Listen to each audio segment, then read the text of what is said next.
상가짓기 처음부터 끝까지. 두 번째, 측량하기. 본 영상을 위해 촬영을 허가해주신 건축주분과 촬영과 작업을 동시에 해야 하는 라온유개발 소장님께 진심으로 감사드립니다.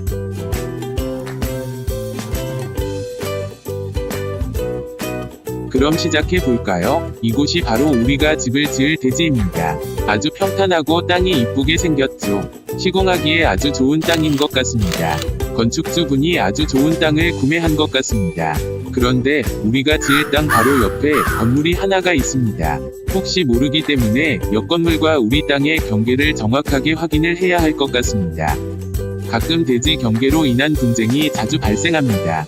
그래서 사전에 정확한 경계복원 측량을 통해 자신의 대지를 파악하는 것이 가장 중요합니다.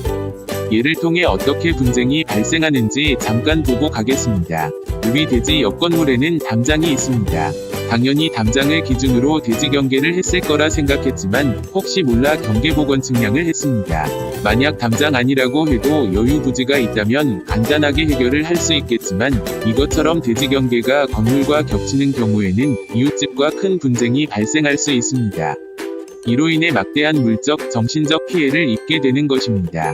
그래서 이런 일을 예방하기 위해서라도 경계복원 측량을 통해 자신의 땅을 정확히 파악하는 것이 가장 첫 번째입니다.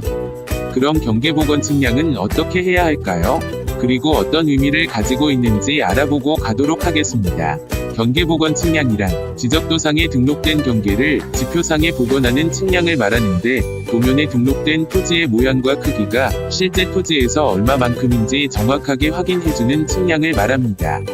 일반적으로 공사 전에 건축주가 대한지적공사에 경계복원 측량을 요청합니다. 대한지적공사는 일정 수수료를 받고 건축주와 일정을 협의한 후 본 대지에 대한 경계복원 측량을 해줍니다. 이곳에 가시면 다양한 측량에 대한 정보와 측량 신청, 그리고 수수료 등을 확인하실 수 있습니다. 본 대지의 경계복원 측량 결과를 이렇게 빨간 말뚝이나 낙하 등으로 위치를 표시해 줍니다. 이렇게 표시된 지점을 선으로 이으면 건축주의 땅이 나타납니다. 표시된 땅이 어떻게 생겼는지, 그리고 인접 건물과 간섭은 안 되는지를 확인합니다. 다행히 이 땅은 옆 건물과 큰 문제는 안 될 것 같습니다. 일단 경계복원 측량으로 인한 인접 건물과의 문제는 없는 것으로 확인되었기 때문에 다시 시공을 위한 현황 측량을 해야 합니다.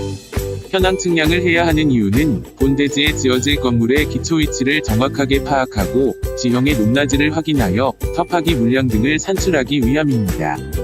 너무 어렵게 생각하지 마세요. 먼저 경계복원 측량 값을 기준으로 광팍이나 줄자 등을 이용하여 도면에 표기된 건물의 기초 위치를 표시하여야 합니다.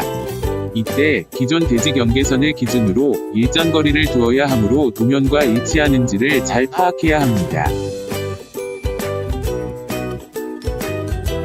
그리고 레벨 측량기를 통해 대지의 높낮이를 측량합니다. 대지의 높낮이에 따라서 기초 터파기의 물량과 기초 콘크리트의 타설량을 알 수 있는 측량이기 때문에 정확한 레벨 값을 확인해야 합니다. 그렇기 때문에 레벨 측량 시에는 일반적으로 측량 값을 레벨북에 기재하여 대지의 높낮이에 대한 체크를 한 번 더 확인해야 합니다.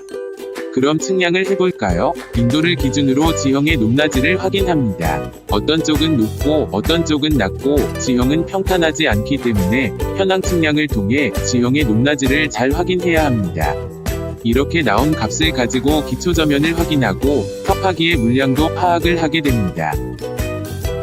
즉, 현황 측량을 통해 건물의 위치와 건물 기초의 깊이를 확인하게 되는 것입니다.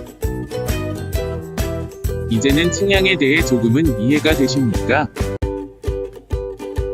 한 번 더 정리를 한다면, 공사 전에는 건축주께서 경계복원 측량을 통해 대지의 정확한 지점을 확인하고, 공사 시에는 현장 소장이 현황 측량을 통해 건축물의 기초 위치를 정확하게 파악하는 것이 오늘의 핵심입니다.